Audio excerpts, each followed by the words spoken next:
Hello everyone, সবাই কেমন আছো? তো আজকে আমি দুপুরবেলা বসে বসে আমার নিজের জন্য একটা রেমেডি বানাচ্ছিলাম। আর এই রেমেডিটা আমি পুরো উইন্টার সিজন ইউজ করে থাকি। চলো তোমাদের সঙ্গে ভাবলাম শেয়ার করি এই রেমেডিটা। তো আমি নিয়ে নিয়েছি, এই যে অলরেডি আমি কিছুটা বানিয়ে ফেলেছি। আর এখানে আমি নিয়ে নিয়েছি হচ্ছে একটা বডি লোশন, তোমরা যে কোনো বডি লোশন নিয়ে নেবে।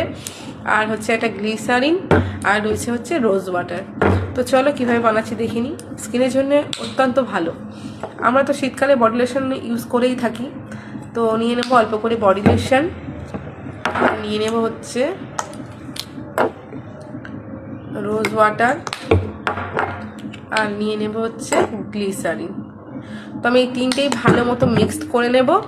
আর এই তিনটে প্রোডাক্ট স্কিনের জন্য খুবই ভালো। গ্লিসারিন তো আমরা সবাই জানি স্কিনের জন্য কতটা উপকারী।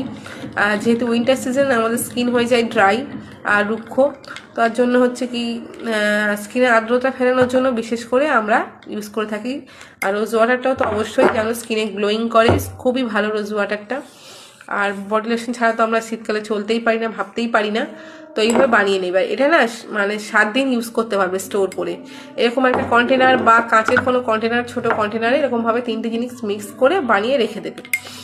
আর প্রত্যেকদিন মানে স্নানের পরে একটুক্ষণ নেবে, নিয়ে আর এইভাবে ইউজ করে নেবে। মানে পুরো বডিতে ইউজ করতে পারবে। তাহলে তোমাদের কি হবে, মানে বডির উজ্জ্বলতাও বাড়বে স্কিনের। আর এই যে বডি লোশনটা ঘন ঘন কিনতেও হবে না, একটু সাশ্রয়ও হবে। আর তার রেমেডিটি যদি ভালো লেগে থাকে অবশ্যই কিন্তু লাইক কমেন্ট শেয়ার করো। আর আরও রেমেডি তাহলে আমি দেবো যদি কমেন্ট বেশি আসে। তো আজকের মতো বাই।